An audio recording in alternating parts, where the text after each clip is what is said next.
उत्तर प्रदेश में लोकसभा चुनाव के लिए इंडिया गठबंधन के तहत 7 चुनाव लड़ने की तैयारी कर रहे समाजवादी पार्टी और कांग्रेस के बीच बात आखिरकार बनती दिख रही है।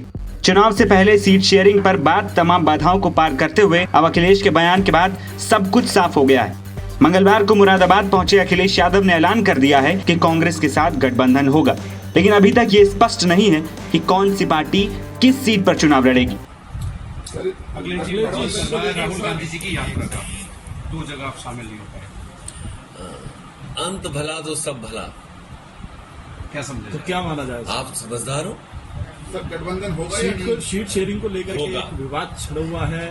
कोई विवाद नहीं है, आपके सामने सब चीजें साफ हो जाएंगी बहुत कांग्रेस जल्दी। इंचार्ज पांडे जी ने कहा है बीएसपी के लिए कि उनके लिए अभी बात सब पुरानी हो गई। अरे कहीं आपने दरवाजा बंद तो नहीं कर दिया? कितनी पुरानी बातें बता रहे हो। मैंने आपसे क्या कहा, कितना अच्छा सवाल पूछा, कितना अच्छा जवाब दिया मैंने, और उसी में से आप सब कुछ निकाल लो।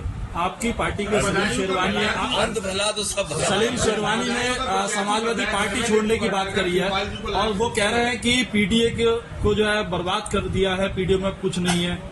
अखिलेश यादव आपका नाम लेकर के निशाना साध। कोई बात नहीं, ये राजनीति में कई ऐसे मौके आते हैं, लेकिन समाजवादी पार्टी की कोशिश रहेगी कि लोगों को जोड़ना, लोगों को साथ लाना।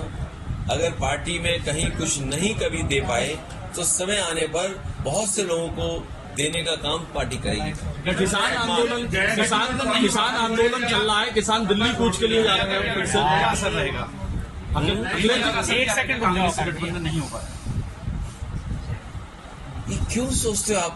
मैं कह रहा हूँ पत्रकार साथी, क्या बात मैंने कही उसी में तो सब कुछ निकाल लो और 2 घंटे बाद सब पता लग जाएगा। जहाँ कांग्रेस अपनी सीटें मांग रही थी वहाँ तो आपने घोषणा कर दी थी जगह। अरे मैं आपसे क्या कह रहा हूँ आपको चिंता और हमें इस बात पे फिक्र करना चाहिए कि भारतीय जनता पार्टी पर्यायवाची है भ्रष्टाचार की। ये नहीं दिखाई दे रहा हमें। अच्छा, स्वामी प्रसाद जी ने नई पार्टी बना ली है, क्या इंडिया में उन्हें जगह मिल पाएगी इंडिया गठबंधन में? देखिए, इंडिया गठबंधन बहुत आगे बढ़ चुका है। बता दें कि दोनों दलों की राज्य इकाइयों ने गठबंधन की घोषणा कर दी है। यूपी में कुल 80 लोकसभा सीटें हैं। दोनों ही पार्टियों के बीच 3 सीटों पर दावेदारी को लेकर पेच फंसा है। मिली जानकारी के मुताबिक 2-3 सीटों पर अभी भी बातचीत चल रही है। सपा ने कांग्रेस को सीतापुर समेत 17 सीटों का ऑफर दिया था। इस पर कांग्रेस अब राजी हो गई। समाजवादी पार्टी अमरोहा की सीट कांग्रेस पार्टी के लिए छोड़ सकती है। बताते चले कि 2019 के लोकसभा चुनाव में समाजवादी पार्टी ने मुरादाबाद सीट पर जीत हासिल की थी।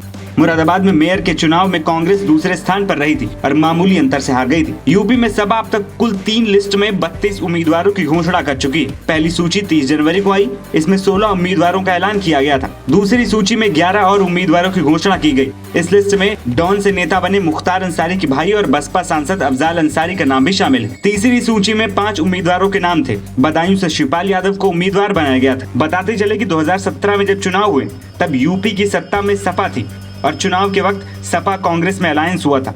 उस समय चुनाव प्रचार में गठबंधन ने नारा दिया था कि यूपी को ये साथ पसंद है। तब दोनों ही दलों के नेता यूपी के 2 लड़के साथ आने का संदेश देते नजर आए थे। एक बार फिर दोनों ही पार्टियों के बीच अलायंस फाइनल हो गया है। एनबीटी ऑनलाइन की रिपोर्ट।